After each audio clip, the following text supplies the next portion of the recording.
My brother's hand was shaking when he walked to the podium, not because he was nervous. He's never nervous. He was shaking because he already knew what was about to happen, and he decided to show up anyway. Darius is 14. He has a stutter, not a mild one. The kind where words lock in his throat for 3, 4, 5 seconds before they come out. He's been in speech therapy since he was 6. He practices sentences in the mirror every single morning before school. When he reads aloud, there's no stutter at all. His brain and his mouth just don't always cooperate in real-time conversation. What Darius also has, a near-perfect GPA, a memory that retains information like a hard drive, and a natural understanding of chemistry his teachers say they haven't seen in a student his age. When he qualified for the Regional Academic Challenge competition, I was proud. When he told me his category was oral defense of a scientific hypothesis, I felt something cold move through my chest. 300 people in that auditorium. 12 competing teams. Darius was the only solo competitor in the field. His first 2 rounds were clean and sharp. He took his time, the judges waited, and he gave precise, accurate answers. I started to relax a little. Then the 3rd round started and the panel rotated. The new lead judge was a man in his 40s who kept checking his watch. The first time Darius's stutter locked him mid-sentence, the judge's expression changed. Not to patience, to inconvenience. 4th round, the judge cut Darius off before he finished. "We need to move this along," he said, glancing at the timer. Darius had 12 seconds left. He nodded quietly and sat down. 2 rows ahead of me, a student from one of the competing schools mimicked a stutter under his breath. His teammates laughed into their hands. I looked at the adults around them. Not one of them said anything. Round 5, Darius was mid-explanation. A genuinely good one, I could tell. And the judge interrupted again. "Can you just give us the conclusion?" Darius paused, reorganized, and delivered the conclusion. Perfectly, but his shoulders had dropped. Round 6, the same student did it again. Louder this time. Darius heard it. I know because he stopped for a full second, staring at nothing,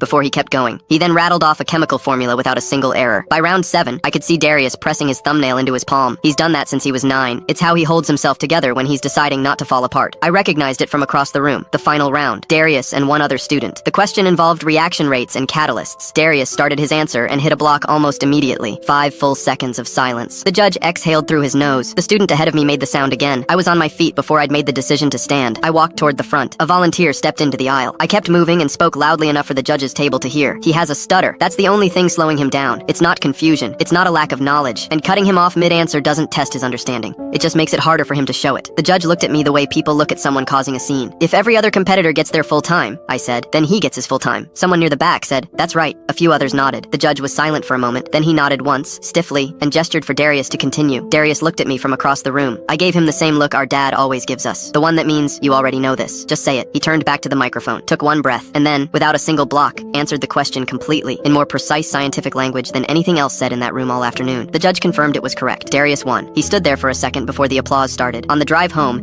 he held his medal and didn't say anything for about 10 minutes. Then he looked out the window and said quietly, "I knew the answer the whole time." "I know," I told him. "I know you did."